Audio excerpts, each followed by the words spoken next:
Welcome to the Outer Realm with Michelle DeRoche and Amelia Pisano. Airing live on the United Public Radio Network, 105.3 FM in New Orleans.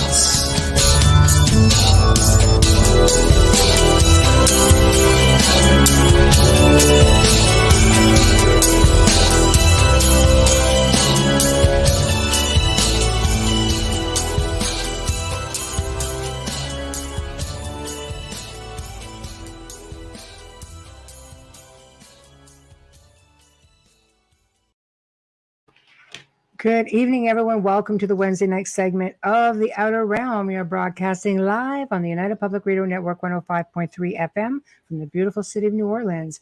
We are fully sponsored by the amazing people over at Folgers Coffee who have been with us since day one. So thank you, Folgers. We appreciate the faith you have in us, and we look forward to a really long journey with you. Also, big thank you to our other sponsor, Dr. Snick, Justin Snicker, the Sonic Surgeon. He is responsible for our intro and outro. He's an award-winning composer of Halloween horror, sci-fi, and dark wave electronic music, and it can be found anywhere that good music can be found. So tonight we welcome Dr. Kelly Renee Schutz, and she will be discussing her lifelong paranormal experiences. And it's quite the docket, so I'm not sure if we'll get through it all, but we sure will give it our best effort in order to partake in this evening's show. I see the chat room filling up already.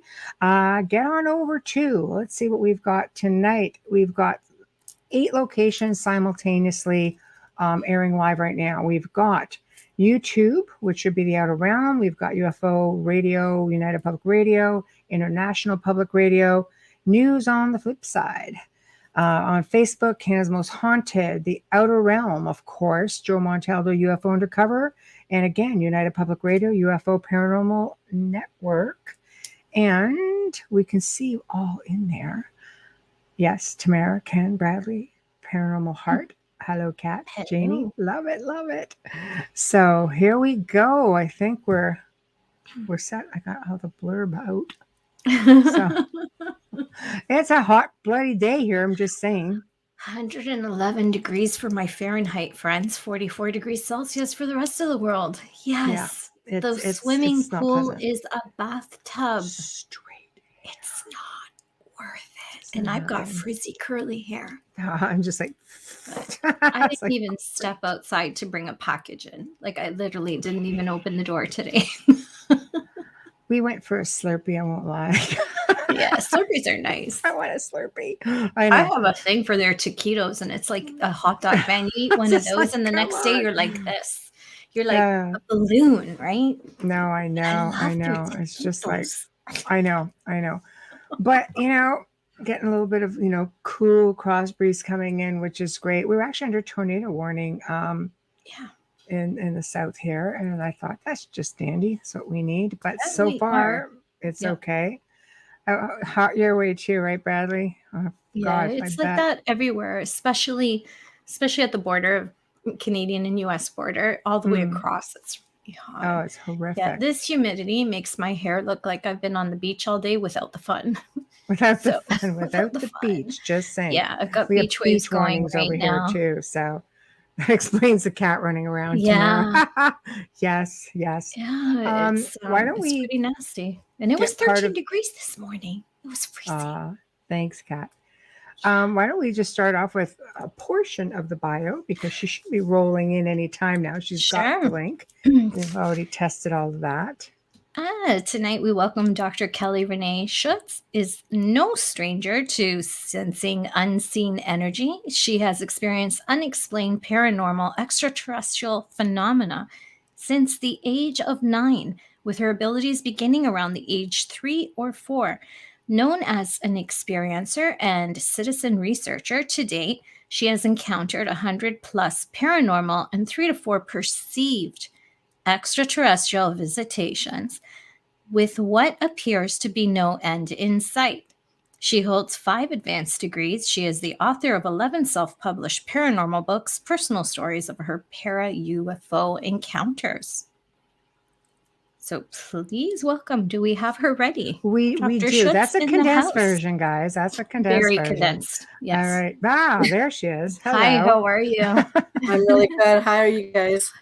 We're good. We're We're sweating, good. but we're good. Yeah. We're It's a hot sweating. one. It's a hot here. one. Yeah. Hot tamales over here. Yeah. My gosh. So thank you for joining us. I've been like super excited. I know we've communicated back and forth a little bit, but it was very last minute. So I was really glad that we had an opening come up, because otherwise we would have been waiting a bit, and you know, it's never fun to wait. So, oh boy, cat's in the house. There we go. There's some cat. There we are. That's so sweet. That's for you. Aw. So, what I'd like to do, it's always nice to speak with another paranormal experiencer or researcher.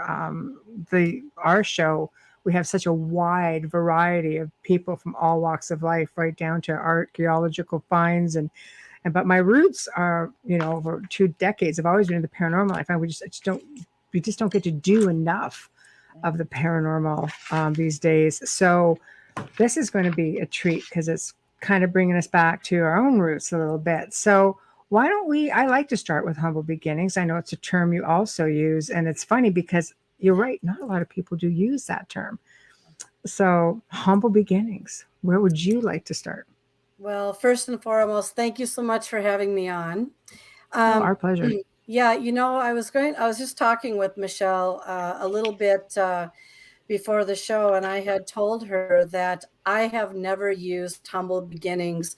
I'm a TV talk show host as well, and I have never used that, and I started using that just recently, and I am right now, I'm looking into synchronicities, because I have noticed a lot that it seems like things that come up or things that people say or whatever jump in from time to time. But let's go back, and so I can give a foundation here to everybody to understand a little bit about me. Okay. I have over 100 different types of experiences with what I believe to be paranormal. I could probably add to that. Maybe some of those experiences were spiritual, or maybe some were even extraterrestrial. And I have about what I believe to be 3 to 4 extraterrestrial types of visitations, experiences. And all of this has encouraged me, I guess I would like to use that for the best word, to write about my experiences. So that way, if there's others out there that have wondered about things that they have also gone through, that maybe this would help them. So I would say, in talking with people, just in general, some psychics, some have told me recently that they think my abilities actually started when I was born. And of course, I haven't gone back that far, because I don't think I remember anything much before the age of 3.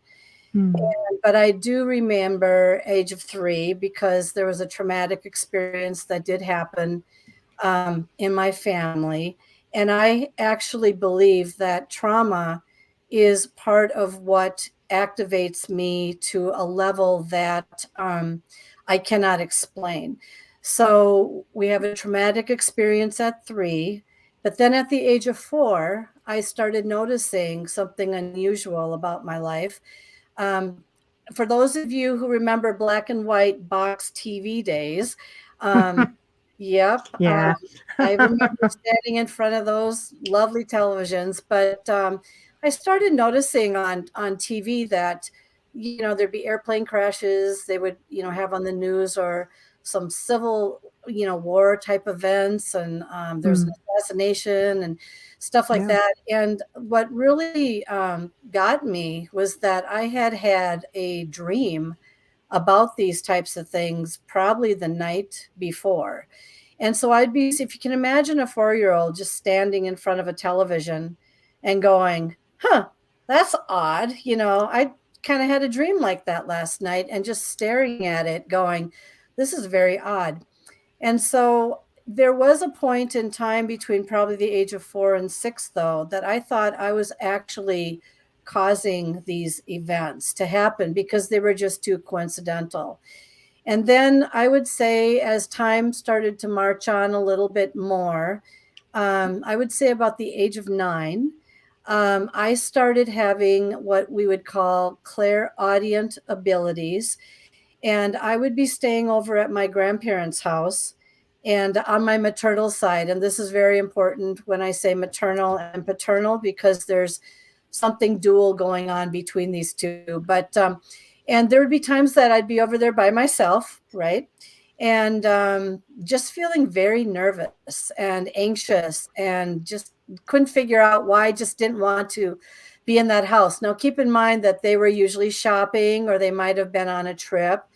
And then all of a sudden, this unnerving silence kind of turned into something different for me. And there was a time that I decided that either, turning up the TV, turning the lights on, doing all kinds of things when you're young, you just do things to try to calm your nerves down.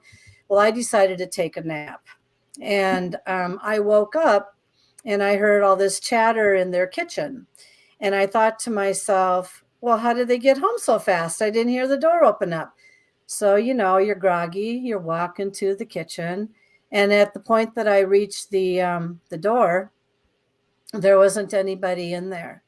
And I could have sworn I heard at least a little bit of a party going on in there. And I thought, this is very creepy. So what I always did is I went out of the house, sat in their porch on the outside of the house, and waited for my mother to come and pick me up after she was done with work. Now, this wasn't just the only occurrence in that house. There would be different types of situations that would lend itself to the creep factor. And I say that with love in my heart. But the thing is there was something that wasn't necessarily nice in that house. It was an energy that I was picking up, and I was picking it up upstairs.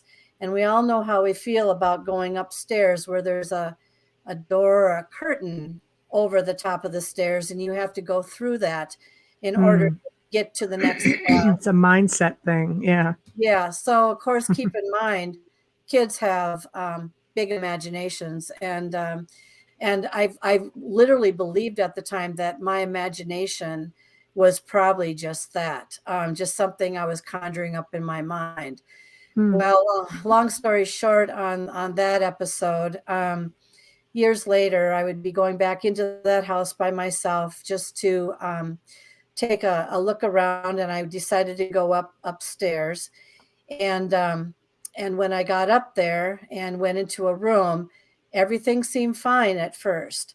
But then I would say I was in there for probably about 15, 20 minutes when all of a sudden something unusual started to happen to me. And I was in there by myself. And so I just started to feel kind of dizzy and sick, and something smelled like there was something rotten in the room, and it was very intense. And so I thought, well, maybe it's a dead mouse in the corner or something. And so I got up and I started looking around, and I started looking for this mouse. There was no mouse in the room, but what I did notice was the curtain. And on the curtain, there was a singe at the bottom. And why that's important is because the day before, a lightning strike had hit the house. And apparently it started the curtain on fire. But something snuffed out the fire. And this is important here because it was at that point that I realized that something seemed too odd, that I got stabbing pains in my stomach, was very, very dizzy, felt very nauseous. I thought I was going to hurl. Turned around in that room, and I could swear I jumped 5 steps at a time just to get out. If you can imagine a 30-year-old running out of the house with their hair on fire, well, that was me. But I decided to look into that house a little bit more. And I discovered that there was a woman back in the late 1800s, before my grandparents took over the house or they purchased the house, that had passed away in a fire that actually started in the kitchen area, porch kitchen area. And she obviously, in my mind, never left the house. I really believe it was the woman who perished in that house. But there was a really unusual connection with that curtain, because that curtain should have gone up in a heartbeat, and it was like something was putting it out. So this all progressed into later years. Once I went off to college, I put all of this aside. But then when I was probably in my 20s, later 20s, I decided that it was time to go and do some searching in some haunted properties, because, and I need to step back to one very important piece here, because when I was at my dad's childhood farm, I remember being on that farm at one point at about age 14. And I said, I wish I could see a ghost. I wish I could see a ghost. And I said that 3 times. Well, I never saw a ghost on that property then, but I did photograph 2 apparitions in a screened window years later. So once, and that's the point I had my first telepathic clairaudient telepathic message that came to me. So I'll stop right there. There's more after and beyond that point, but I'll let you jump in with a question if you have one. Well, actually, I find it interesting that, when we're talking about the curtain and everything else, it's really not uncommon for spirits who are aware, that basically that some of them don't even realize that they're dead, but they're not usually keen on having people in their space per se. But I have worked with many families whose spirit residents are fully functional members of the family. I mean, they are here. There have been experiences where people have been on the property at night and all the alarms go off and they're trying to get you up and they're calling names out. And, so I'm not at all surprised by your story that you have someone that would, or have her come through to try to get everybody up and moving, or to alert you that there's a fire. I love hearing stories like that. You just don't hear enough of them. Well, I think the connection here too is that it was the curtain that led me to the question of why did this thing not go up in flames? And that was my key right there. So then I took that and I put that in my little investigation bag, as they say. And then that's how I discovered that there was a fire. And I don't know, I can never prove this, but maybe she thought, I'm not going to have the house go up in flames like it did when I was in the kitchen. And who knows? I mean, I don't know if put it out or something put it out, or it just naturally put itself out. But do you still have access to this house? Like to this day, is it still in your family? No, it's been sold, and there's been 2 owners in there since that sale of that house.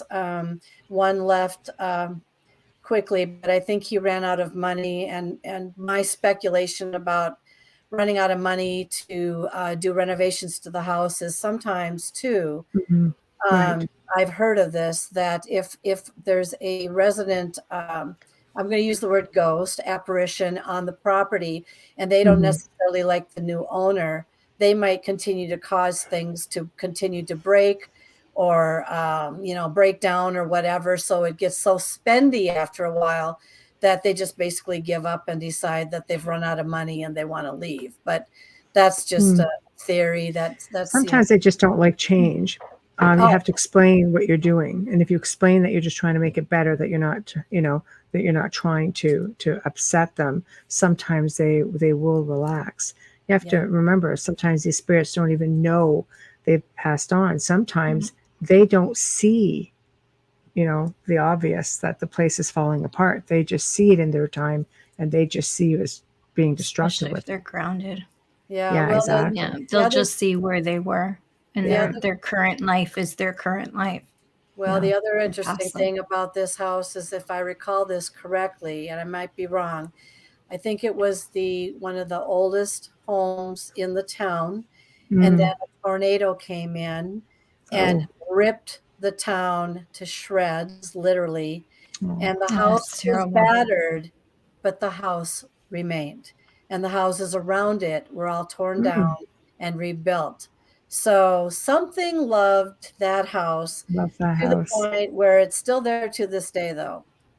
Right. Were the other houses around? I'm always the other side of the coin because of my background, but were the other homes built in the same era and decade as that home? Shortly thereafter, so they might not have been built as sturdy, possibly. Yeah. I mean, that's Yeah. I always, always have to put I'm with you on that. I believe you and everything. I'm with you. I always have to do the devil's advocate thing because that's what I'll hear. Tamara says some ghosts that are grounded think we are the ghosts and they are afraid. Exactly. True. And Very that true. film. You always Yeah. bring me back to pop culture, Tamara. I know. The Others. I'm thinking of the Yes. movie The Others. Love Yeah. that film. Love This that film. cat. Paranormal Heart podcast, as I wish more people would mention to the spirits what they are doing when they are doing renovations. I think it would be easier for all parties. Yes. I agree. We've done that here every step of the way. And they've Yeah. even led us to things that we didn't know were hidden, like hidden Oh. doorways that have been walled up. And, you go in, you open up the wall, and there it is, exactly where they told you it would be. So that's always a fun part about sharing the experience with the spirits. Yeah, me So, too, Tamara. Me too, Tamara. Yeah. yes. So continue on then from that point.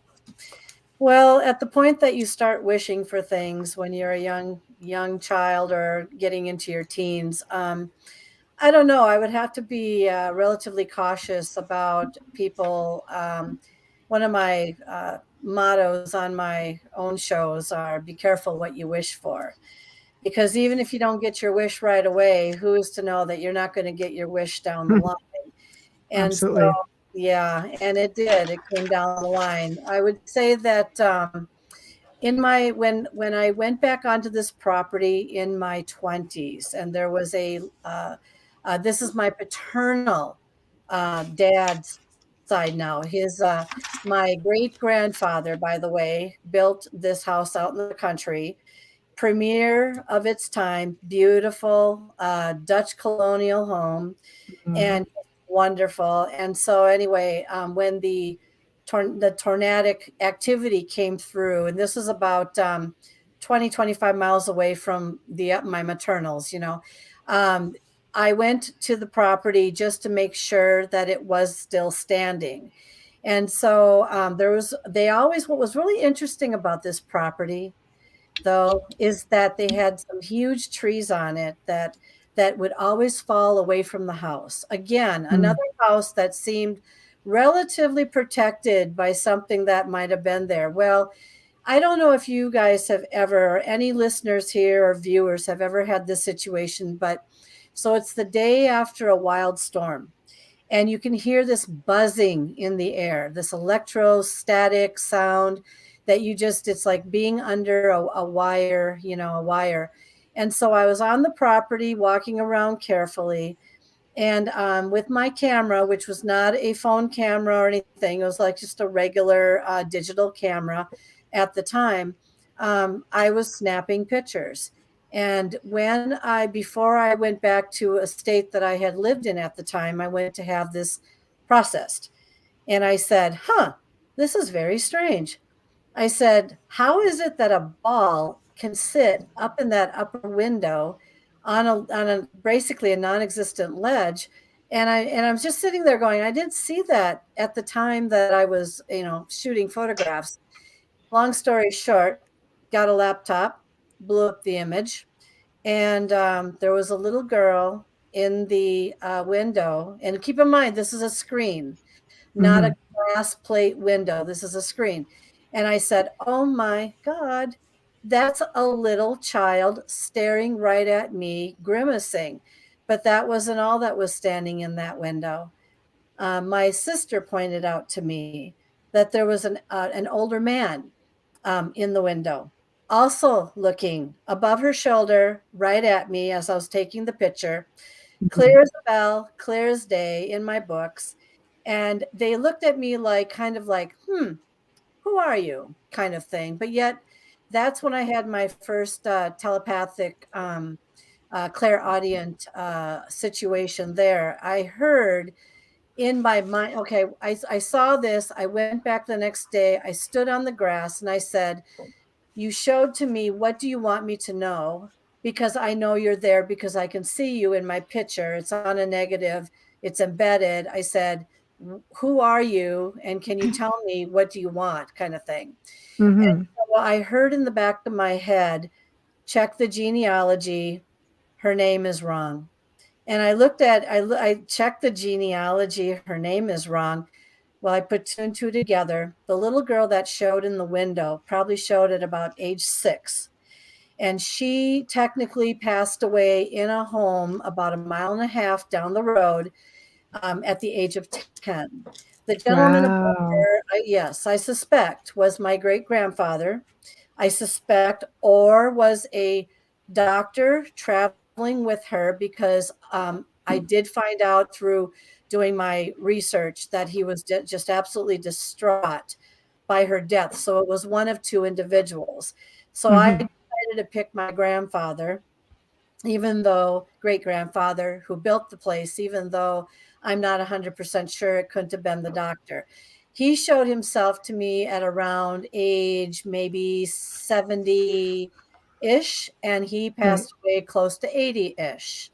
So that brings up, and so yes, I corrected her name. She matched a picture I found. I said, wow, this is interesting. I said, now I can hear people, or I can hear apparitions. I can hear, they give Mm-hmm. me messages. So I really need to put this to task. And that's where it all exploded. But I do talk a little bit on my shows as well about why do ghosts or apparitions show themselves as younger as compared to how they passed away when they were older or had a very Mm-hmm. devastating traumatic experience. We talk a little bit about that, of course. Yeah. What's your theory on that? Well, I have different thoughts on that. The first one is sometimes they want to be recognized. And so Mm-hmm. I was able to match her picture perfectly with her face. And I said, yep, there's no doubt in my mind. This is that little girl. So that was probably to be recognized. The second one is sometimes they show themselves when they're happiest and they feel healthiest. And she passed away at the age of 10. So, when you're looking at age around six, kind of like that, she was probably, I hope, a bouncy, little bit happier girl back then before she got Yeah. sick and passed away.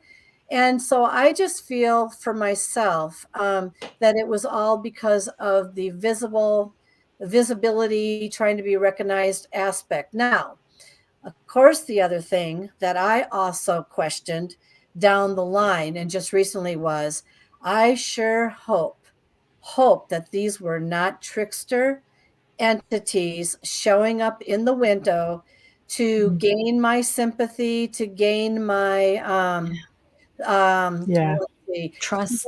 Yeah. trust, to draw me back to the house, because this is the one thing I fell into in my 20s, later 20s, that has put me on the path now to something I cannot stop. But so the thing about the trickster element here, I went back to that house numerous times and into their barn numerous times. And I had experiences and I photographed things. And I had all kinds of things that I could take hours telling you about. But there were definite experiences. And then though there were energies that were there that were not so nice. You think, oh, these are my relatives, they're not going to hurt me. Well, it depends on if they're your relatives or not, right? It depends Mm. if they want you there. It depends on if you're welcomed there. But long story short, excuse me, long story short, I still feel to this day that they were who I think they were. And I do not believe they were tricksters. But that led me on a path that went full force because I could hear things, because I now could see things, even though it wasn't direct, but indirect. I Mm. decided to go into haunted locations, cemeteries, bed and breakfasts, Mm-hmm. anything that was known to be haunted, and put myself to the test. So, With your abilities, you can trust that what you saw and felt was exactly that. Because you have those abilities, you didn't have to second guess it. yeah, no, but I did recently when I had a segment on tricksters, and then I thought back to that image, and I thought the number of times that I went back, I couldn't get back there fast enough. That's the danger signal right there. When you have a red flag that says go back, go back, go back, then you need to start thinking about the answer or the reason as to why are you being drawn back there. I don't really know the answer, but I agree with you, Amelia. I still say it was my relatives. So Yeah, Absolutely. And you mimics have are to tough follow to your instinct. distinguish. Yeah. Mimics are tough, especially for people just starting out. But when Yeah. you have that ability to sense, see, and hear, yeah, it just validates that you're safe, right? And that's why people who don't have the abilities need a medium when they're doing investigations. Just throwing that out there really Nah, fast. I've 'Cause spent it kind of, almost 2 yeah. decades working with mimics, and Yeah. you still can't. So, you know, no matter how seasoned you are, I've seen some really gifted people end up in some bad situations. And, you know, you don't have time to second guess yourself if you're in the thralls of it, because they're waiting. They know more about you before you even walk in through that door. So it's you know, like Amelia says, you know, yeah, if you're new at this, besides that, I've seen seasoned people get into trouble. If you're right. new, well, you don't, they feel a lot different. Once you spend enough time around them, they feel a lot different. You won't get taken too many times. You catch it. You do. Mhm. Paranormal Heart says some people resent having abilities. Dr. Kelly, do you resent your gifts or have you embraced them? Oh boy. Well, thank you, Kat. I think you just answered that question for me as well. That's how I answer. You know, at first I thought, oh, isn't this cool? This is what I thought at first. I thought it was so cool, but Kat, I'm going to tell you where that all led to. That led me into, and I don't want to jump around because I've got a million stories with a million things that have happened to me. I want to add one thing in before I jump into what I want to say next about answering your question. Some people just don't know how to protect themselves well enough when they're ghost searching or hunting, and they can pick up all kinds of attachments. They can pick up things and bring them home with them. And now, to answer your question, they can haunt 3 homes. So I've haunted 3 homes. I think I've haunted 3 homes, 2 for sure, 1 that I'm in right now, not so sure. Not so sure. I went ghost searching everywhere. And I started with bed and breakfasts. And why was that important? Because I felt like I would be safe there. Oh, nothing's going to hurt me at these bed and breakfasts. Heck no. I'm a guest. Nothing's going to hurt me. Well, I don't know what I brought back with me, but sometimes I've learned over the past couple of years, especially since I believe the extraterrestrial stuff has now been starting to happen to me, that I have learned to try to block myself a little better, not invite everything that thinks it needs to come and talk to me to be nearby or on top of me or whatever. It's daily. And the thing is that my time is my time. And if I want to open up and attempt to communicate with something, I will. Just to give you a hint, tomorrow, as of 3 a.m., by the way, I'm on a plane to the Stanley Hotel.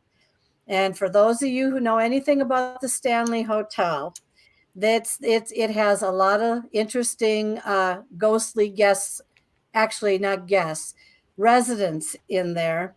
And I am hoping to have a couple nice experiences, but that's because I like to write about them.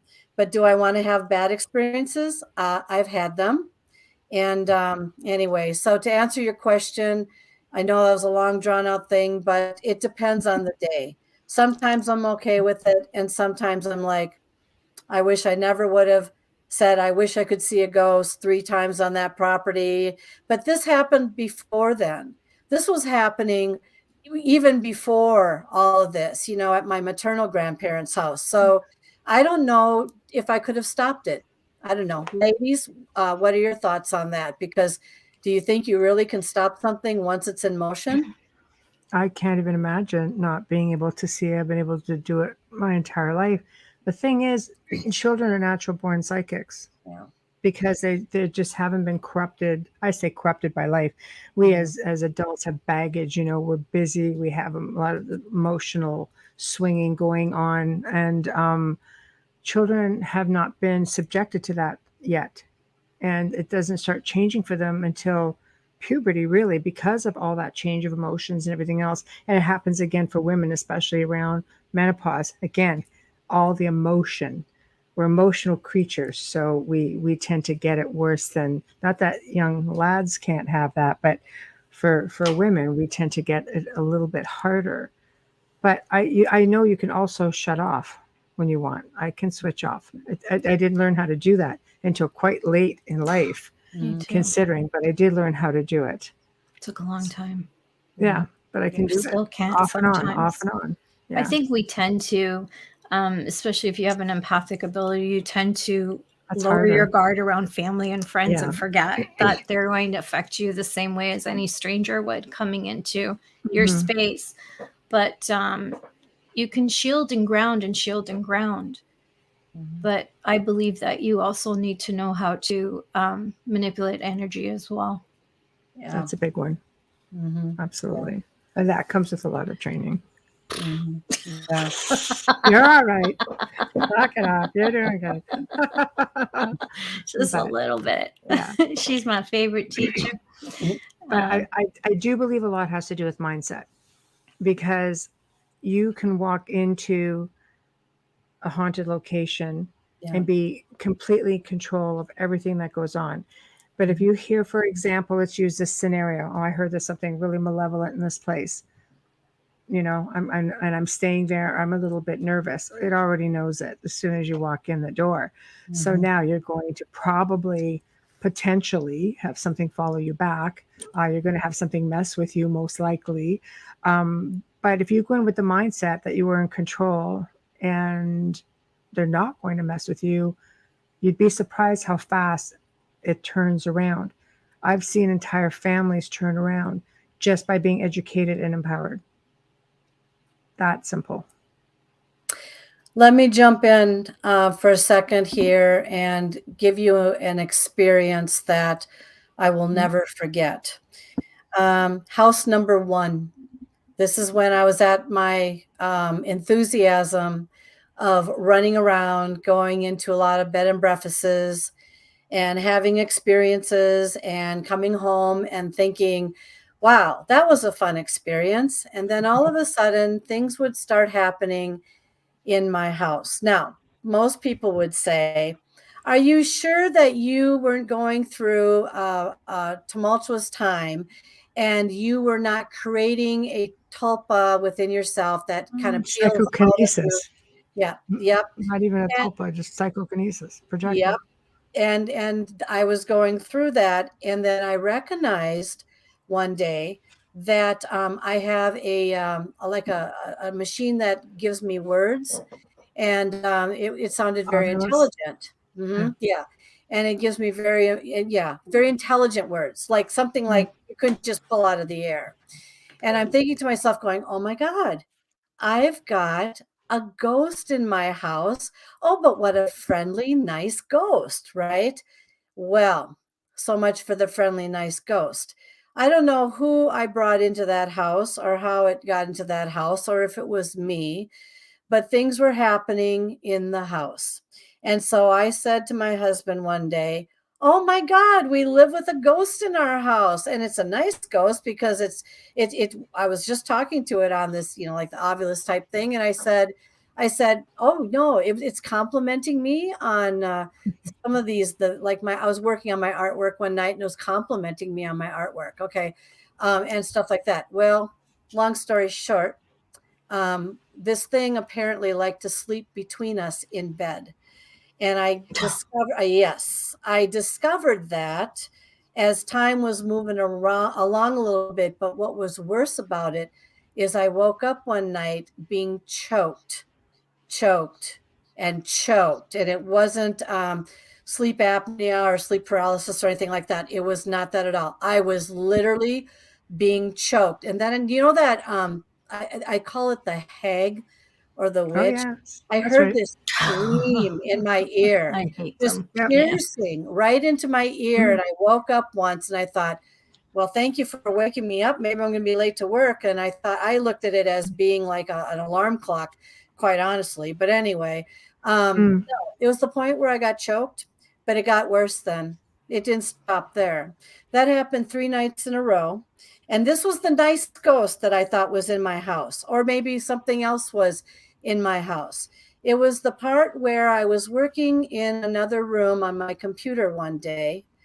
My husband comes walking into the room. He sits down.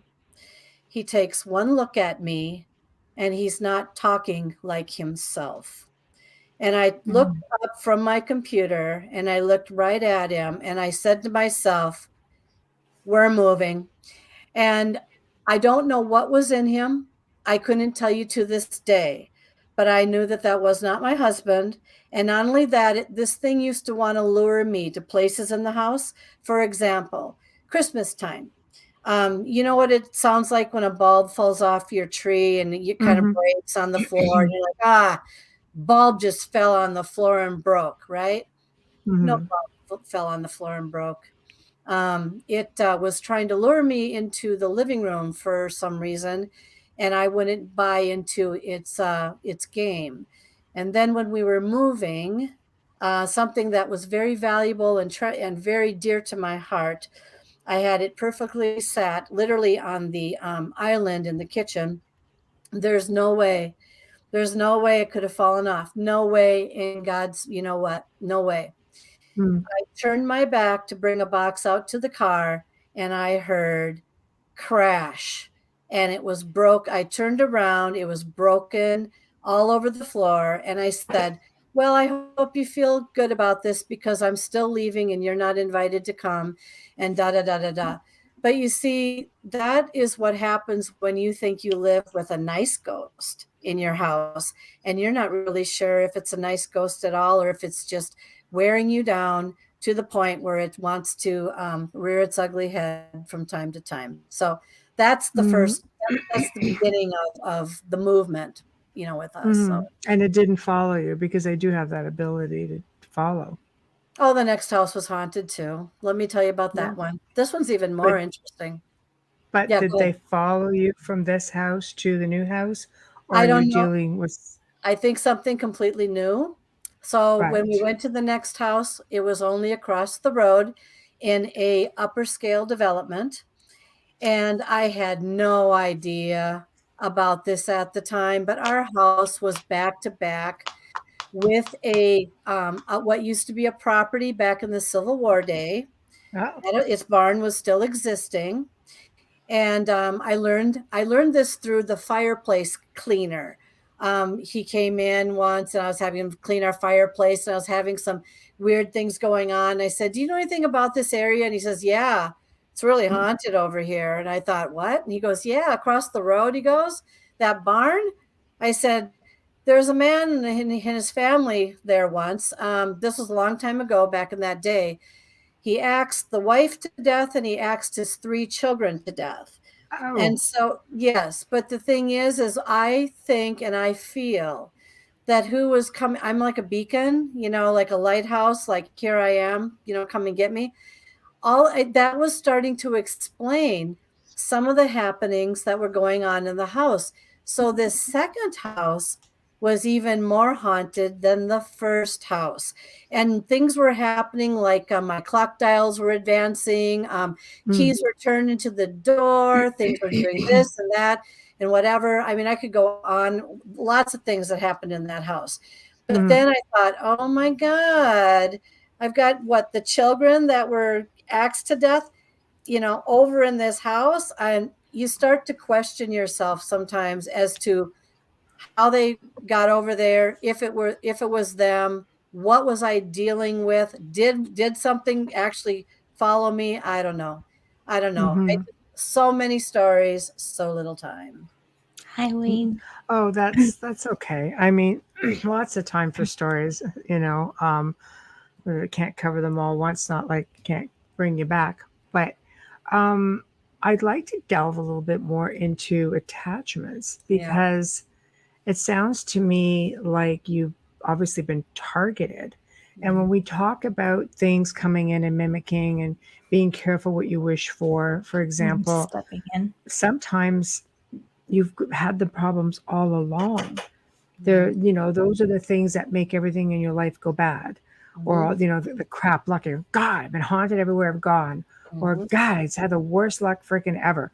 But it doesn't just, you know, stay with you. It can actually piggyback and spread out to multiple, you know, family members or locations all at one time. It's not uncommon to have one affect multiple locations.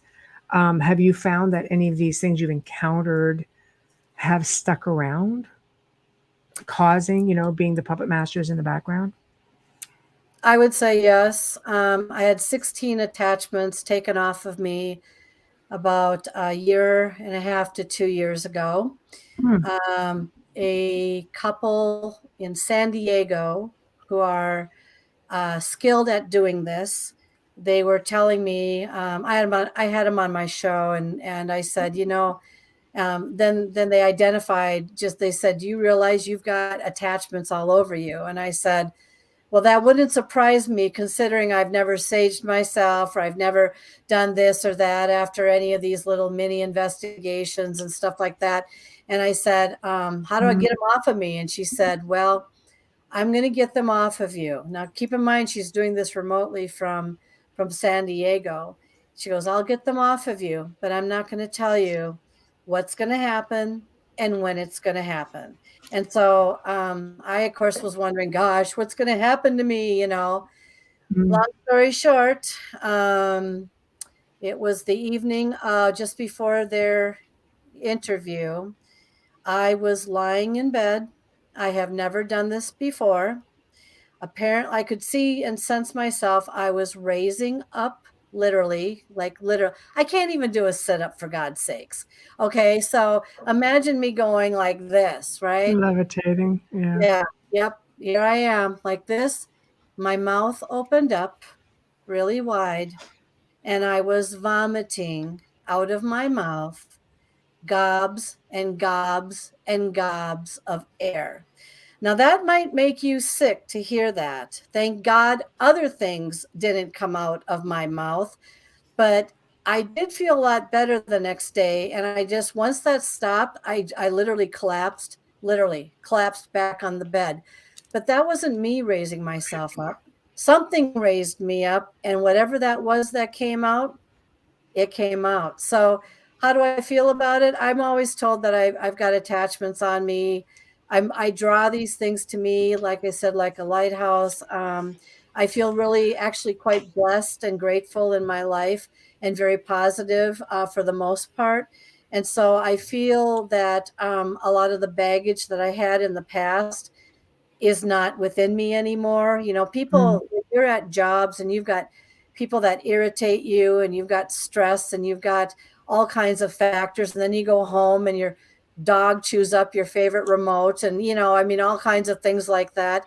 You know, you've got stress. It's just, but I don't have that kind of stress anymore, but I'm still having experiences. So The thing is when you go looking for experiences and you don't, the one thing you should learn how to do is ground your energy, so it's harder for them to attach to you and follow. You know, even learning how to keep your space clear would help you.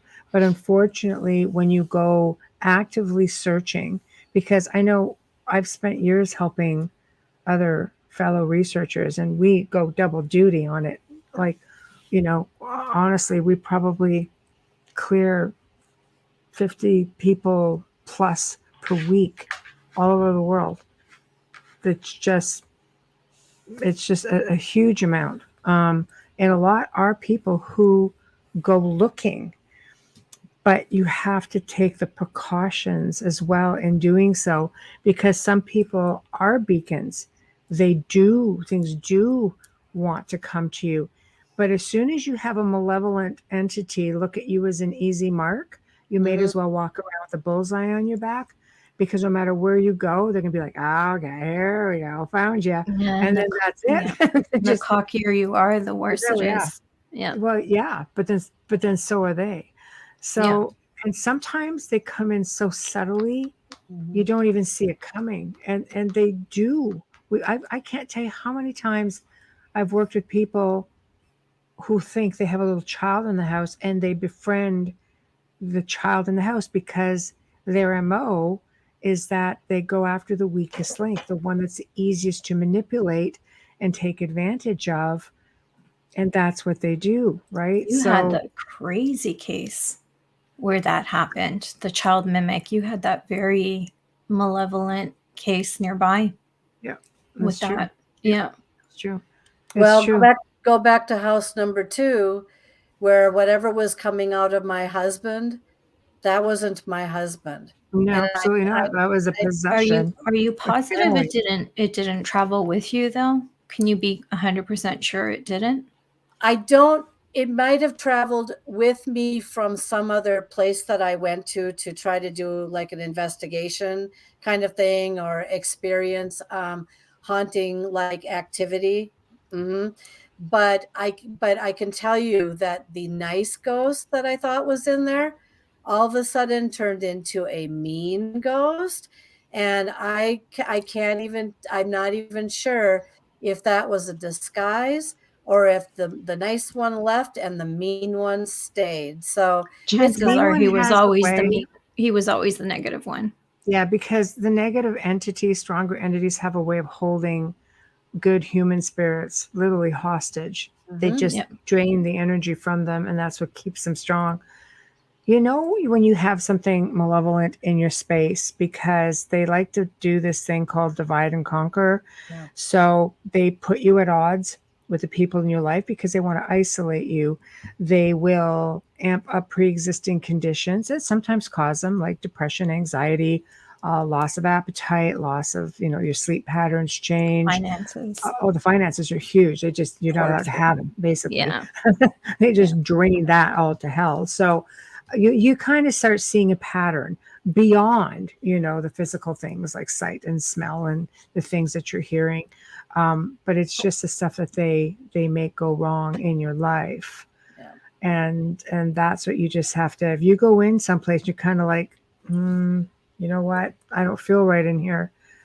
Don't wait to be fooled, because as soon as they realize they can, that's when you have a problem. When they start channeling you, like what happened to your husband, like that's, people go, oh, I can channel spirits. No, it's a form of possession.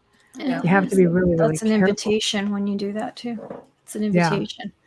Yeah. So this is what Kira says. Yeah. That sounds like my previous house where my daughter and I finally came to blows, literally. Yeah. They do. It's really scary. It is, because that's what they do. Divide and conquer. Put you at odds, isolate you. Sorry, my dog's driving me insane. I have seen that. I have seen that sometimes even within my own family. And just on properties that have been around for a while and for some reason have some kind of a lingering energy about them that you honestly can pick up, but you can't put your finger on it as to why it came to be the way it is. But I have seen nice occasions turn into fighting occasions. Just by people being on particular properties. I don't know. It's interesting. I don't know. So. Well, if there are people in your space, you have to perhaps wonder, is it something that piggybacked from you onto your family members or friends? Because they can do that. Does your husband ground? My husband is a diehard Catholic. I understand. He's strong. He's a strong Christian. At first, when we got married and these things, I was trying to share some of these things with him. I think at first he didn't quite know how to take me, because it was like, did I make a mistake? You can kind of see that all over them. And I said, no. But then after he had been with me for a while and he was going through these experiences with me, he then came to realize that there was something going on, definitely with me, or something that was provoking or bringing forth these situations that could not be denied. Here's an example. We were at a villa on a known haunted property, and he went out to do something, and I shut the door to our bedroom, and there was not a lock on the door. Nothing at all. It's just easy, open it up type of thing from the outside. No one's going to do that. So blah, blah, blah. Anyway, long story short, this is the place where he started to realize that you never say when you walk into a haunted property, bring it on, ghosts. Okay. Yeah, that's not bring it usually a on. good idea. Quick lesson. That's a quick lesson. And they did. Yeah. They brought it on. All right. All night long. So what happened in this situation that I think finally turned him a little bit in a different direction was he was coming back and he was trying to open up the door to the bedroom. And keep in mind, there's no lock on the door, so there's no reason for it to get stuck, or it should just open up. He couldn't open the door. He couldn't get it open. He couldn't push it open. He said, I can't get in. He says, unlock the door. I said, there's no lock on this door. There is not a lock. I said, oh my God. I said, I'm trapped in here with something I don't want to be in here with. And so, the energy and the fear starts to grow. And of course, if it's something a little bit more on the negative side, they love to chew on that. It's like a treat. Yeah, you're feeding it. It's a battery. But it took him a little bit. And then finally it went poop and it popped and he just opened it right up because, and I've heard of these situations before when people would get locked out of certain things like their cars or this or that, and they can't figure out how it happened. But these were the little mini turning points have brought him to the conclusion now that what we experience and experience together sometimes cannot always be explained, no matter how rational you might be, how logical you could be, how scientific you might be. Some things just cannot be explained. So absolutely. No, absolutely. Oh, I have to add something, though. Can I add one more thing in? Yeah, of course. Yeah. He saw his first apparition about a year ago, almost to the day. We were in a museum, and we went out, and he went on to these boats that they had there, that you could run through. And I wasn't in the boat at the time, but an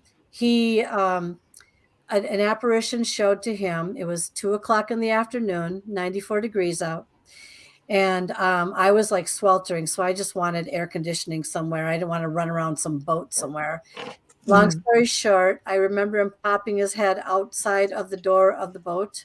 And I said, I'm coming.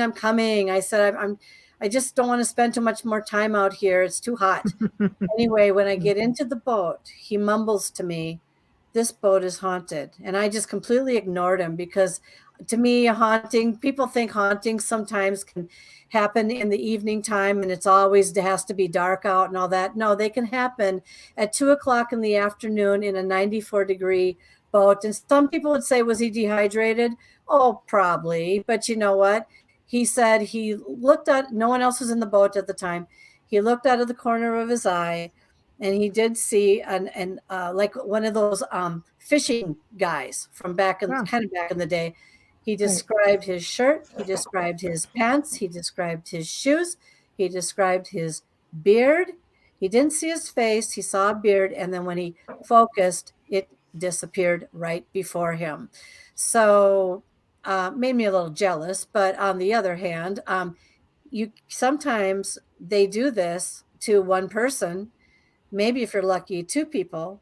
Because honestly, what is someone going to say? Well, I never saw it. Are you sure you saw it right? Are you sure you're not dehydrated? Things like that. So anyway, I've seen entire households, under full on attack by something malevolent. And you ask if anybody's had experiences. I can't tell you how many times that it might be one or two people. and the rest of the household's like, but we don't have any experiences. Right. I think they choose who they want to show themselves to. Yeah, Oh, yeah, I think the so. weakest So I link, believe like in you that said theory. earlier. The Yeah. weakest link. Yeah, The easiest victim. and it could just be like with spirits. Maybe it was just meant for him to see. I think Maybe so. was it meant for you to see this time? No, I did see one over in Wales when I went over to a really haunted bed and breakfast. It was a 900-year-old property. It's called the Prince Rupert Hotel, and I know they wouldn't mind me mentioning their name. When I went in there, oh, you have heard of them? Yes. Oh, I know of it. Yeah. Oh, Wales. Yeah. The whole country's It's haunted. Yeah, the like whole the Isle of country is Wight. It's haunted. crazy. The whole country's Yeah. haunted. Yeah. Yeah, It's like Scotland. including the property I was on that had 80 dogs buried on the property, and they all had their own separate tombstones. And I had one crawling on me that night. That was the day after, though, the Prince Rupert. But here, I want to tell you my story on Prince Rupert because it might enlighten people a little bit. So here I am, big girl from the USA, going on over to Europe. I'm going to see if the ghosts over here act the same as the ghosts, over there, kind of thing. And I had gone over and I went to the front desk when we got there, and I said, I know you have my reservation. I know that my room hasn't been determined yet, but I did ask you to put me in your most haunted room. And so the gal at the desk and the manager said, we're not going to put you in the most haunted room. And I said, you don't understand. I'm writing a book. I need a story and I want a good one. And I said, so please give me the most haunted room. And she said, we're not going to put you in there because people don't stay in there longer than 20 minutes. And when they're in there for 20 minutes, then they come rushing down here and they say, I want my money back. I'm going to leave, or I'm going to sleep in the lounge all night long because it's too scary in there. What happens in the most haunted room there is that there's a gal who hung herself in that room years ago, and she doesn't like men. And so what happens is during the middle of the night, if there is a man in there, especially, and they're laying there, the guy will wake up and they usually see these toes dangling above their faces about a foot. And they're like, oh my God, from the rafters where she's hung herself. So they put me in the second most haunted room. And I said, oh, goody. Thank you. Okay. So we went up the stairs to start out. And this is where I had my first experience walking through an electrical cobweb. And so if you've ever walked into like a bunch of static before where your hair practically stands up on your head, my whole body went whoosh and lit up like a Christmas tree, where my husband's did not. And the other gal that was with me, she felt it too. And that's when I saw the maid apparition rush around the corner, and I saw her face, but I was very dizzy at first. Anyway, going through this place was like going through a maze. We get to our room and she goes, oh, by the way, she said, every time you come to the door, you always have to ask permission to come in. I said, say what? Yep. If you don't ask for permission, what's in there is not going to let you in. Oh, for God's sakes. Okay. Knocky, knocky, knocky. May we come in? Oh, okay, good. So it undid itself and we walk in. Ungodly feeling in there, just dread, just sick. And I thought, oh my God, what have I gotten myself into? I turn and I look over to the left and I see this floor length mirror, very oval shape. The one that brides would probably look in to check their dress and stuff like that. But there was something about that mirror that just bothered the heck out of me. So when we went down I took some pictures in there. When we went down to eat supper, the manager comes to the table. May we have your key, please? What for? The ghost in that room won't let the maintenance man in because there's a burnt out light bulb I wanted replaced because it doesn't like the maintenance man. Oh, for God's sakes. So then my husband's like, gimmick. I said, I don't think so. We go up there, knocky, knocky, knocky. Hello, would you let us come in? Kind of thing. All right. So we go into the room. Light bulb's been changed. Great. First thing I noticed were handprints on my pillow. Husband shaking his head. Gimmick, gimmick, gimmick. I said, no, I don't think so. I don't think he would just put his handprints on this pillow. Fast forward now, we're in this room. I offered chocolates and I offered champagne. And obviously that didn't work very well, or maybe it did, and I just didn't realize it. We're at sleeping time. My husband takes the holy water out. He throws the holy water, freezes in midair, kid you not, freezes. The mirror is directly across from me, across the bed, across from me. It does this with its shoulders, back and forth like na, na, na, na, na, and then it starts cycling around. Now, my husband is frozen in air after just throwing the holy water. I go completely white. I'm sick. I'm tired. I'm shocked. And I couldn't hardly believe what I saw with my eyes. People would say, was it a gimmick? No, because continue on with my story. So now I'm in terror. I'm traumatically terrified. I'm so terrified, I put myself into a panic attack. Now I understand why she didn't even want me in the second most haunted room. Okay. But she didn't know that that thing was going to cycle. Maybe she did, but it did. All right. Husband comes out of his little moment. I said, oh my God, did you see that? He goes, see what? Typical, typical, typical.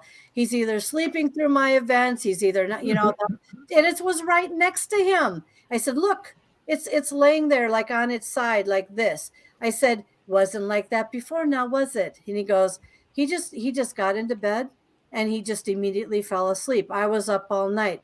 Next morning, the wardrobe was open. I had a mask over my face. I felt it sitting on my legs. I felt I had this panic attack. Anyone who's ever had a panic attack knows how hot you feel. I welcomed it flustering over my body because it actually cooled me down, believe it or not. The next day, I said I couldn't get out of there fast enough. We go down to the main desk to check out. And I said to the manager, thank you. I got my story. And she goes, can I have you come back up there with me for a moment? I need to ask you a question. And I thought, I don't want to go back up there. Okay, so up we go again. All right. And so we go, knocky, knocky, knocky. May we come in? Okay, so we come in. We get in there. And then she brings me over to the mirror. And I thought, I don't like this mirror. I said, I don't want to be near this mirror. This mirror swirled on me last night. I said, honest God. She goes, my maid staff, when they vacuum the floor, every time they bend over, the mirror lifts itself up and smacks them in the butt. And I said, she goes, how can I ask this mirror to stop doing that? I said, I know what you can do to this mirror. Take it out in the backyard and bang the heck out of it. But anyway, the thing is I learned my lesson being at that hotel. I learned that sometimes when you dabble into things that you truly don't know to the nth degree and you think it's going to be a simple situation, can actually turn out to be a life-changing event. And I swore off ghosts for 3 years after that. And I'm just slowly allowing easy experiences to come back to me. But for the most part, I put my foot down now. So anyway, thanks for listening to that story. I had to tell you about that one. So. Oh, it's a great story. But I agree with you. I think you have to come to terms with whether the fact you're in your element or not. I researched for, like I said, close to a couple of decades. I found myself in the most haunted forest in the world. And experience started immediately. And I knew when we got to a certain point, no matter how experienced I was, no matter how fearless I was, that I had to have enough sense and respect for the spirits that were saying, go, go, go, because there's something coming, to just realize we're out of our element. I'm not indoors. I'm outdoors. I don't know what's behind all around this circle that I'm in. And I don't think it's the best idea to be here. And for the sake of the people that I'm with, we left and we had stuff on our heels the whole way down, all the way to the hotel. all the way from the other side of the world to here. And two of my girls are still experiencing things. You have to just cut your losses and say, you know what? I am most certainly, I don't need, I don't need to be the champion here. I need to basically be respectful and say, nah, okay, I'll let you It's have not this worth one. it. Yeah, it's not worth it. Live to fight another day, I say. Oh my gosh. Right? That, or it could be your last, depending on what you're dealing with. It wasn't just about me. It has No, I know sometimes, you had yeah, the other the your team other with you, people. so it's Yeah. different. And Yeah. that's really scary, Oh, But it I can can be. attest Yeah. to feeling extremely safe working with Michelle, because she did come back for me on a staircase. Oh, on a staircase. Oh, I had something walk right through me, and I just lost complete consciousness of everything. But anyways, Yeah. that was hilarious. She's like, "Where'd she go?" So Right sorry. away. Right. Still No, here. it's true. Again, it's a mindset thing. Yeah. It really is. It's a mindset thing. It doesn't matter how seasoned you are. You'll always have that one thing. You'll always have that one story, and this may be your story, that will stay with you, the one that changed you. Every researcher has a story, or every experiencer has a story that changes them. And this may be yours until you come across maybe another one, but you will evolve with each and every one. Yep. So let me tell you about another one. And then, Amelia, I want to ask you a question about something you just said. Sure. First, I'm going to tell you, yes, Michelle, I have been evolving since day one when I started out recognizing that something was different about me, and or that I was ultra sensitive. I mean, when I'm an empath at True Heart watching TV, sometimes it's very hard for me to watch TV, especially Westerns, because I used to tell people all the time, I said this on a show about 6 years ago. I said, when people are shooting their guns, even though they're fake guns most of the time on TV, I can actually feel the bullet go into the other person's body. I'm that sensitive. And I hate that because it takes me away from just the pleasure of just watching the television show. Okay. Because I can feel more deeply. I can actually put myself Yeah, there. the But empath part. let me tell you about another story that I think everyone might find interesting here. Okay, so I'm evolving and I'm having these experiences. So I wasn't ready for this next one. Okay, so we went to a hotel called Groveland Hotel, which is just outside of Yosemite National Park. And I think it's California. And I wanted to at least be close to the room where Lyle, the famous ghost, had always liked to hide women's things and all that, or throw stuff off the dresser, or you name it. Those are Well, fun. I know. I would love that. I welcome that. Okay, I welcome that. Right. Mine seem to be a little bit more intense sometimes. So we're in the next one. I can't remember the name of the room. I'm sorry. I know people are probably wondering what it was. It's in the book. I'm sorry. But anyway, we're in the room down the hallway. All right. So I say to my husband, as usual, oh, rats. Okay. Well, we're down the hallway from Lyle's room. What the heck? Maybe there'll be something that'll go on in here tonight. So we learn the Right. history of the building. About for a little girl, a Westerner, a miner, and you name it, are all haunting this building. Okay, I said to him, gee, I wonder if any of them will come and see us, right? Okay, long story short, it's nighttime.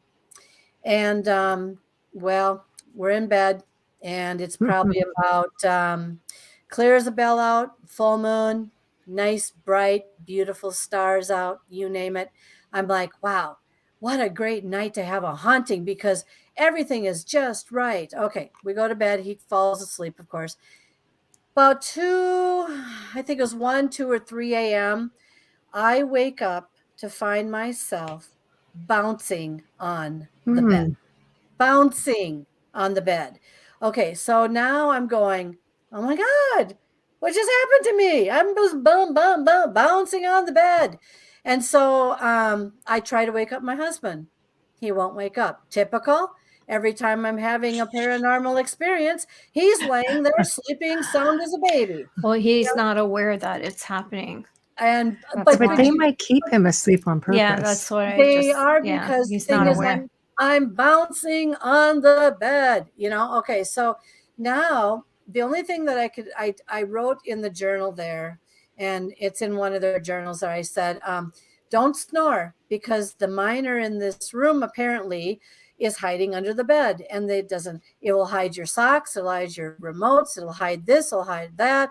And then most importantly, if you're snoring, it's going to try to wake you up. Well, I could feel this foot, kind of like the size of a gentleman's older foot, just like airlift me up into the air. I felt that. I don't know how far I went, maybe a foot, maybe two, but it was when I was falling down that I didn't feel the foot behind my back anymore. All right, long story. So the next morning, we're leaving. This couple comes in to the hotel. Yes, in a very snide manner. We'd like to have the haunted room, please. Oh, the haunted room? Take your pick. I tapped her on the shoulder and I said, would you like to have our room? I was kicked up in the air last night by something that was under the bed that apparently doesn't like snoring. Does your husband snore? Do you snore? If you do, you don't want to go into our room. So have a nice day. And then I turned to my husband, we walked out. But the one thing I noticed of myself is when I have these experiences, I'm dreadfully, dreadfully drained. And it just brings me down to every morsel in my body. And it's just the weirdest thing. Now I have to insert something here because I had a guest on my show recently, and he brought this up, and I thought, you know what, maybe there's something else to this.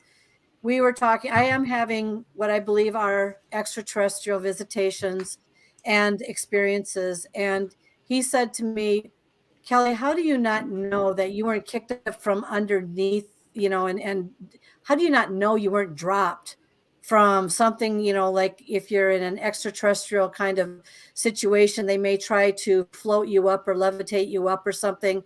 Well, I've got news for you. Try to get me through that ceiling. Good luck to you. But anyway, probably hit the top and then fell right back down. But ET experiences and paranormal do go hand in hand, though. Can we hold that thought just right there? Sorry, I don't mean to. I've got to do the sponsor ID. Otherwise, we're not going to have a show. Okay. And I just need to get to my list. Yes, otherwise we're done. You are listening to The Outer Realm with Michelle DeRoche and Amelia Pisano, coming to you live from the beautiful city of New Orleans on 105.3 FM radio. Tonight, we have Dr. Kelly Renee Schutz in the house with us, and we are discussing all of her, my gosh, many, many, many experiences in the paranormal, and we're just beginning to go into ET. Stream or listen to our archives on the platform you normally use. If you've missed anything, it's so simple. Just search us on whatever platform you're using, and you can find all of our shows. Shout out and thank you to the amazing people at Folgers Coffee for fully sponsoring our show right from day one. We love you and we thank you so much. And then also a huge thank you for our outro and intro, Dr. Snick, the sonic surgeon, Justin Snicker, award-winning composer and musician. You can find his music on Amazon and Bandcamp. Check him out on Facebook and Instagram. Follow him. He often posts little snippets of his music. There we go. And we are back. And thank you, Kat. Glad you are digging it. There we are. Okay. Okay, sorry about that. Yeah, that's a business. I have a timing on it. Yeah, there's a time on it. So perfect. If I don't, something will cut in. Yeah, like an exit button. There we go. Amelia gets the hook. There we go. Bye, Bubbles. All right. So please continue.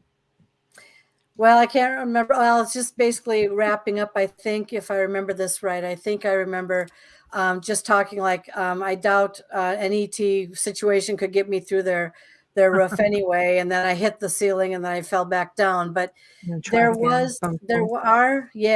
exactly. But I do recall though feeling something underneath like my back, just shoving me way up there. And then the next day, of course, I'm telling my husband, or just right then I said, "Oh my God, let's kick up in the air." That's nice, dear. And that's kind of where it all goes right Oh, there. that's nice. Thanks for the support.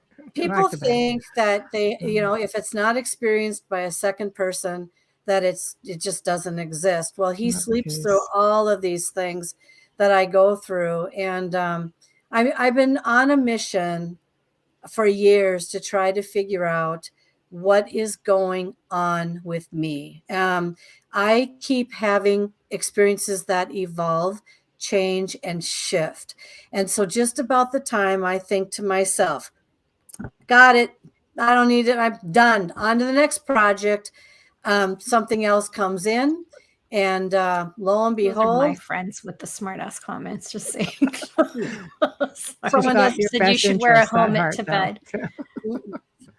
It's okay. I didn't see it, so. No, she means it in all of and all with love. Maybe you should wear a helmet to bed. Yeah, she's a very kind individual. I wouldn't be friends with her if she wasn't.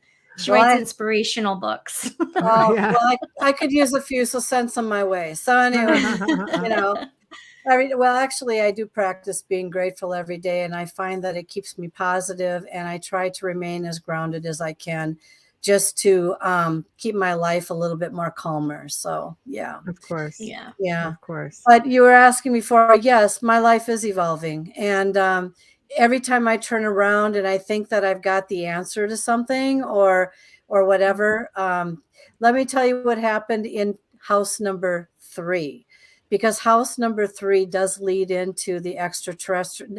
Yeah, I would say it leads into the extraterrestrial more so than anything in house number 3. So my husband and I have moved into this house we've been here just over 4 years now. And keep in mind, I moved from a state back to my home state. And I thought, good, house number, the first one I haunted and the second one I haunted, good riddance. I had my experiences. I wrote about them. Yippee skippy. Now I should be able to have some peace. So I thought, okay, no. So I am out on the lawn in the first or second week with my painter. And we are discussing paint colors. And I come out of the house and I have all the doors locked because I don't want anyone to, middle maddle while I'm outside and et cetera, and home alone. Okay, so all I did was just walk out the door. That's it. The door was not locked. It wasn't even shut. And I walked out the door and I was talking to him for a while. And then I said, okay, well, you've got what you need. I'm going back in. Go back up to the steps.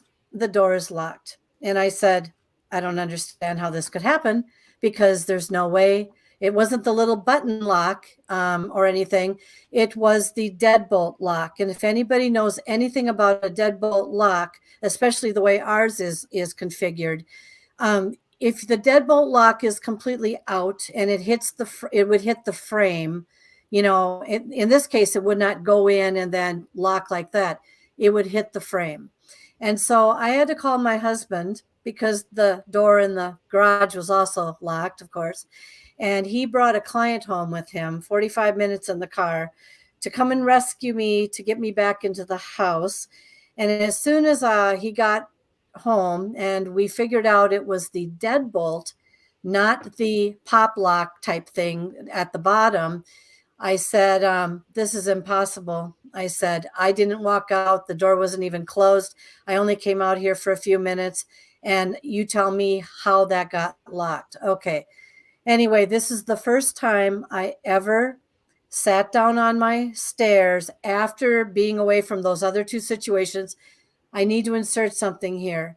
Maybe you might disagree with me, but please don't ghost hunt in your own homes. That's the one thing I wanted to sort of kind of add at the beginning of all this. Yeah, because the thing is that you can open up portals and you can open up things that you are not sure of, and then they can come right through. And if you don't close them right, you've got new guests in your house that you wish you never had.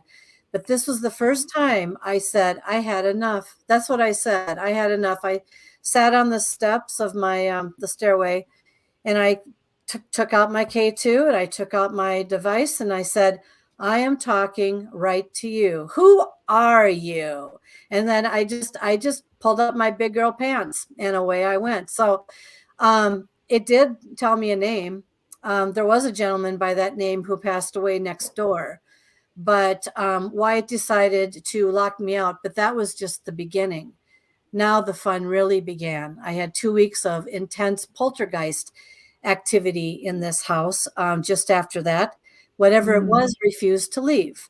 And so it decided, it was like I don't know if you guys know what the evil eye is, but I'm Italian. Are you kidding me? I think it's sewn into my skin. Yeah. So when I'm going to insert this so you could just visualize me like being on a television show. So it was it or it was me. And it wasn't going to be me. At this time, it was going to be it. And so you can imagine, when I was in Florence, by the way, I took a picture of a lady who was, I think, a gypsy. And she shook her head and said, no, do not take that picture of me. And I looked at her and I said, oh, yes, I am. And she's like, oh, no, you're not.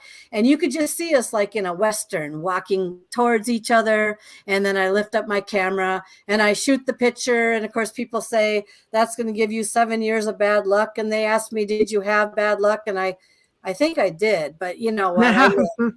I know. I lived. I'm here breathing. It's more of a thing of capturing their image on camera that they don't want. Yep. Yeah. Oh. It's it's not about that. It's more about being respectful to what they believe in and not taking that photo. I don't mean to. No, it's the same with the Amish. Yeah. The Amish don't like their pictures taking either. And a lot of people forget that when they go touring and they're in Amish country, and they really don't like that. So yes. And that's correct. And so yeah, it was like a shootout, like a Western. But here's what the thing did while it was in here. It was almost like playing chess at one point. It's like, here, I'm going to do this. And then it's like, no, I'll meet that. And then I'm going to up you one. All right. So the first thing that was noticed was that it was shooting things from my pantry against my pantry door. So whenever I was in the vicinity, per se, thump, thump, thump, thump. You could hear these things shoot against it. You open up the pantry door and here's your stuff lying just so nicely on the floor, not broken, but there it is so nicely. Now somebody would jump in and say, Kelly, are you doing that? Are you do you have a topo running loose in the house or whatever of yourself and it's actually doing this and you think something else is? I'm not quite sure yet, because here was the next thing that happened. So have you ever had a wardrobe that you could not open unless you had to take like a pick or something or a long key and you could pop it back because it was swollen shut? So being down in New Orleans, you cannot tell me that it doesn't get humid down there where things are not swollen shut once in a while. It's humid here too. We've got 111 today. Oh my God. Oh my God. Yuck. And I was going to come down there. Okay. Thank you for keeping me from coming down there. Well, I had We're in Canada. We're in Canada. Oh, well, in that particular case, New Orleans. A little bit. We're hotter in New Orleans right now, I think. You poor guys, I tell you. So this wardrobe had been sitting out. Remember I was telling you about my great grandfather with the house. So there was an estate picking, and I took this wardrobe and I had it out in my garage, but I could not get the doors open because they were swollen shut. And so we just let it sit there. And for 8 months, it sat there. And no matter what, no matter if it was cold out, no matter if it was humid out, you could not for the life of you get those doors open.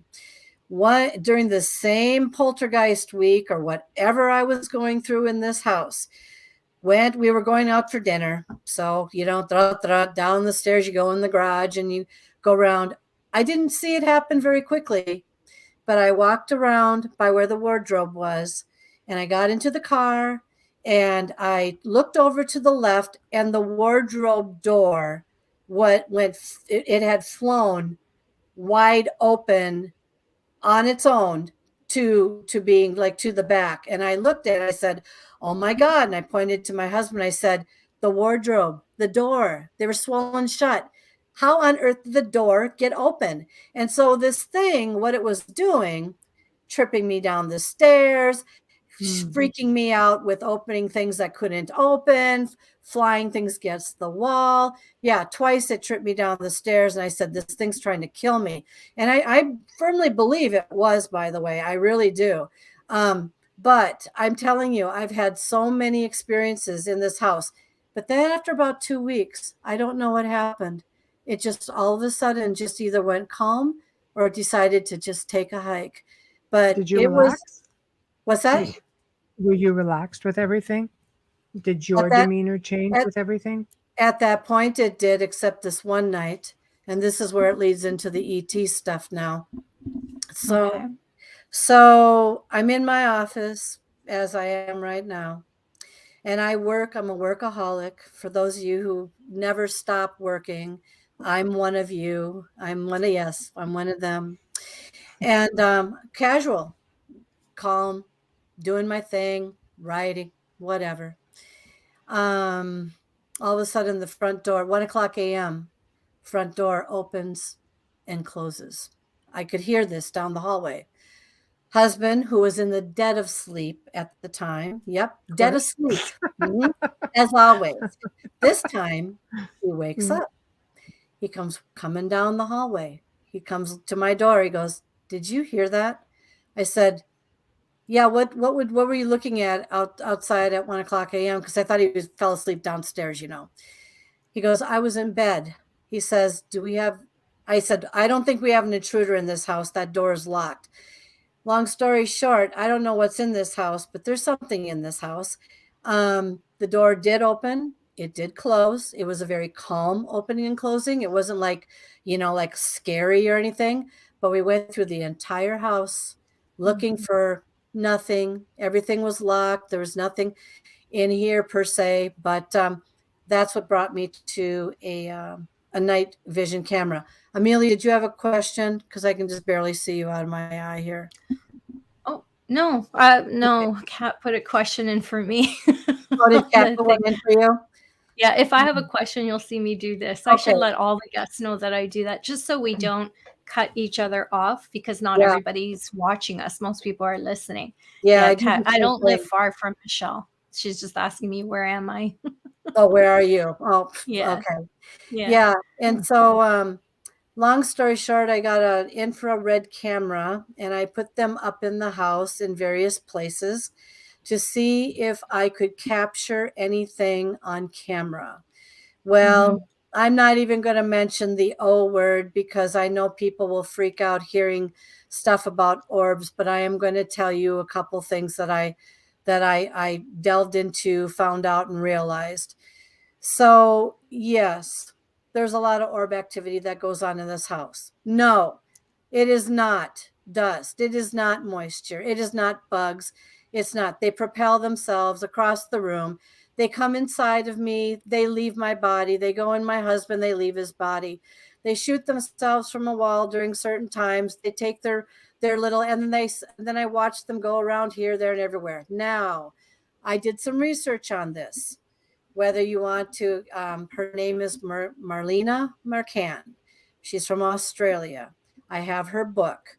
And so she has been trying to uncover the mystery of what's inside the real orbs that we may see flitting around that are obviously not dust, moisture, bugs, etc., etc. And she has some absolutely remarkable images. But that's her thing. She does a lot of conferences and stuff on that all the time. That's her thing. That's what's in this house at times. Don't always know, except one day I was going up the stairs, pitch dark in my living room. Something caught my eye. I turned to the right, and right in my living room, there was definitely a cream-colored solid like orb, about 4 feet to 5 up off the ground, hovering by my chair. And I looked at it and I said, what the, and before I could get the last word out, it just dissolved right there in front of my eyes. I was bringing luggage up at the time. I dropped my luggage. I went into the sitting room where my husband was watching TV, and I said, I think I've now demonstrated and proven we're not alone in this house. There is something that is definitely hanging out with us in this house. But the thing is I've caught in this house black wisps that have gone across my hallway. A lot of this orb activity, which I don't even pay attention to anymore because I don't care anymore. The poltergeist activity. And then I had heard, and ladies, correct me on this, please, because you're obviously a little bit more in tune with this than I, but it was rumored to me that maybe the previous owner's children were playing with the Ouija board in this house at one point and experimenting with it. And they probably didn't know how to close whatever they opened. And so I blame it on them, but that's very common. Yeah. Is it? That's very common, where you can have, not common like it's every day. I mean that you can move into a home where someone has used a Ouija board and not closed properly, and it's become your problem. Yeah. People think just because they haven't touched it, they'll never be affected by it. But if it's Kids been don't know they're used, supposed to close anything. They No, just they think it's a game. They go on, they start playing, the door neither do opens. adults though. A lot of adults that are not in the field think it's just a game because that's the way it's marketed. So, but I mean, they can use their apps on their phones now. They don't even Use need the board. anything. Oh my God, they can use their, oh yeah, no, that's very true. Right. Yeah. Right. Spirit boards, voice recorders, name it. Invitation equals, It's always good to clear a communication house before equals you move invitation. in. Yeah, for sure. invitation. Always good. Yeah. Absolutely. So you had an ET experience in this house also. What was that like, and does it continue to happen? And is that your first recollection, or do you think you've actually been having these experiences your entire life? I'm going to go back to the age of 24. I do recall being in an older house, about 1800s as well. But I do recall one night I did wake up the next morning with my prom dress that I remarkably could still fit into. I never went to prom. This was a different type of thing similar to prom, but it wasn't prom. The dress that I had for that, and I woke up, it was on me backwards, inside out, and zipped up, and Little kind of like breeze. this. If you like, can thanks for imagine that. wearing a dress backwards with the thing up like that. Little grays I'm are known for slipping up like that. Yeah, it was, I woke up and I said, what the heck did I eat last night? And it's inside Or a out. drink. I'm in a Yeah, what did I formal drink? gown. I know. What did I Well, at drink? that point, I wanted a drink, so it was kind of like, I didn't, I passed it off as, back then though, I passed it off as sleepwalking and doing something in my sleep, because I used to, do you guys remember, many of you listening and watching right now probably don't even know, back in the day, I used to love these snack pack chocolate pudding packs. Oh, I love them. And they had tin things. And I used to find myself waking up in the middle of the night, literally licking the lid, the silver lid with this sharp lining now on they come it. in plastic. Oh my God. Yeah, that's why because my tongue didn't get cut off, and so I'm sitting here going, oh my God. Even the fruit cups were in those tins then. I remember them, actually. Yeah, I remember those. Aging myself. Try around for a with while. all this garbage on you, and you're thinking to yourself, oh Right. my God, I got to get help, So I passed it off as a sleepwalking moment. But here are the things that happened since. In house number 2, the one before we moved here, my husband and I had so much paranormal activity in there. And since we're talking about that, I want to insert an interesting thing just to let people know. So, when the little packs or the little fruit cups went to those, the plastic that you just peel off top. Okay. So my husband would always sit and mock, again, oh, there's no ghosts in this house, even though I'm hanging from the stupid chandelier tied up and, and going to myself, could someone just please help me down? Go back to bed. It's all like this. Yeah. No, just wait. Yeah. I'll just help myself down. So anyway, but he mocked again. And I said, Oh. and here, this is what happened. There was one day I was upstairs, and I don't mean to shift, but I want to try to shift back since we got on the little snack pack things. I was going to go, I had to go to the bank. And so I left my purse upstairs, and it was in a place that it would not have fallen down. It was just on a ledge and everything. And so I went downstairs and I said, I got to go to the bank. And oh, darn, I left my purse upstairs. So I go right back upstairs, and it was kind of one of those, kind of like the custom little over the head kind of thingies. And I said, what happened to my purse? I mean, what on earth? I got to get to the bank. What happened to my purse? So I freaked out, ran back downstairs, and I said, do you know what happened to my purse? Because I can't find it, and I got to get to the bank. And so we went through this house in a flutter, and he ran upstairs. And now keep in mind that on my chair, I like to put a blanket, and it goes all the way down to the ground because it's just more comfortable, And so he found my purse with the straps just barely hanging out from underneath the chair. And he comes down, he goes, here's your purse. And I said, well, where did you find it? He said it was hiding underneath your office chair, and the straps were just barely peeking out. And that's how I discovered it. And I said, what on earth are these things trying to do in here? And then he made a mock, and then a mock to the ghosts. And so obviously something heard that. He packs in his pack, his lunch every day, a snack pack that has one of the fruit packs.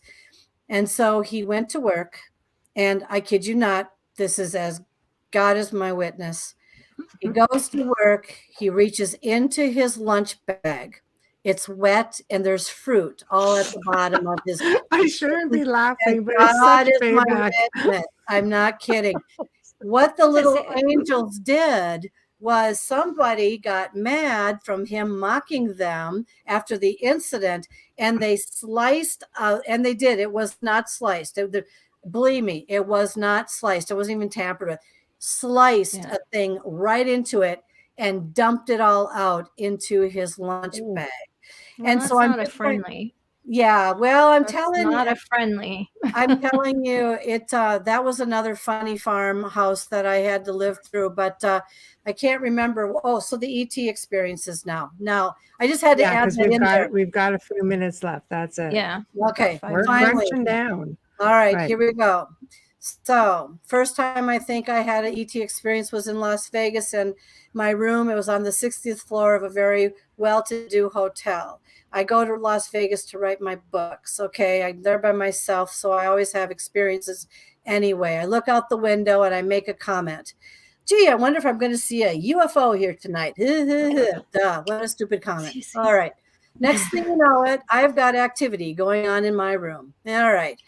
Lights are flickering. Things are tapping behind my back. I think it's paranormal as usual. I ask whoever's in the room to please leave. All right. Next. Next morning when I wake up, I didn't feel right. I felt like my blood was cleaned. I felt like something had happened to me. I didn't feel the same. Something was very different about me. That was where I thought, okay, here we go. Something weird is happening to me. This advances to a couple more times like that at this house here. Just a couple. There was a time, though, this is going to freak everyone out, where it sounded like, and I kid you not, it sounded like some kind of a ship opened up inside my master bedroom. I am not crazy. I am not on any medication. I'm telling you. Could not see it, could not feel it, but it sounded really strange. All right. This fast forwards moment to about a month later, when I go to bed and I smell something wretched around I thought, this is my husband's shampoo. How smelly, yucky, icky. Anyway, the next morning I get up and I have a blood red handprint, just as you see on the poster behind me over here, on my body that lasted for 3 hours. It was not my hand. It was elongated fingers. There was one crooked, and I couldn't figure out how the heck it got on my body or where it came from. So the long story of that is I've had, and we've also had pillowcases again removed, my clothes taken off, down at the end of the bed, puddled, not necessarily folded nicely like you'll hear in most ET cases. This was puddling between our heads, this and that, whatever. And then a couple more, but I have to add this into a couple months after the discovery in Las Vegas. I was diagnosed with cancer, and I wanted to add that in. I'm so sorry. I'm okay, because okay, it was good. it's there to clean it was there to clean my blood. It wasn't there to hurt me. And the doctor had told me and impressed upon me, you have to understand, you are a miracle. This never really happens. I looked at him, I scoffed. He put his face practically nose to nose, and he said, I'm going to tell you this one more time. You are a miracle. I survived COVID after 8 months of having it and nearly dying twice. There is something that's trying to keep me alive. I cannot tell you who it is, what it is, or why. I am just telling you that I'm living proof that miracles do happen, whether they be good or bad or for awakening or whatever the case may be.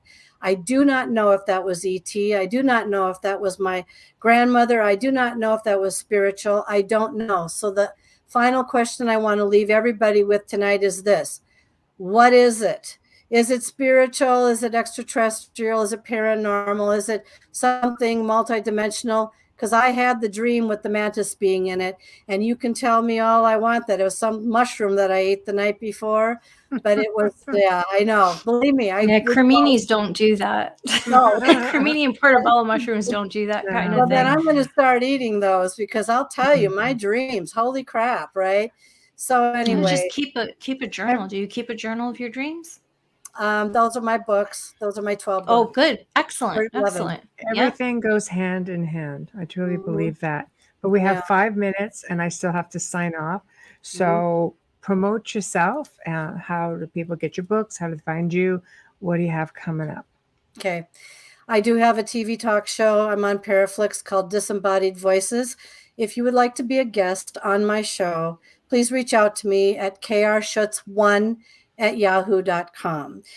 You can find me at www.paranormaluniversalpress.com. That will tell you everything you want to know about me.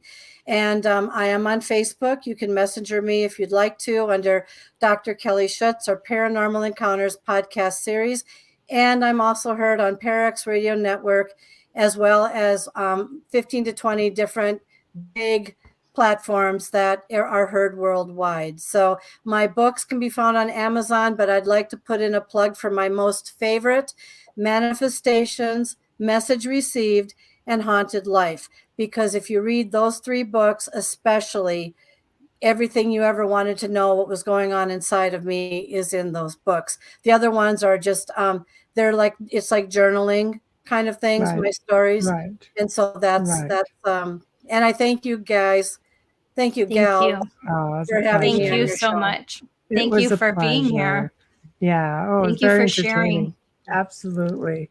Absolutely. Keep passing your messages around, it inspires other people to go public with it. Because a lot of people want to bury that. They just think it'll go away, and it doesn't.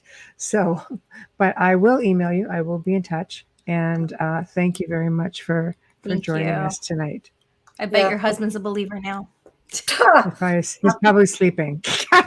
Yeah, he's probably sleeping on the couch. Thank you so much. I married the same person. Don't worry. Yeah.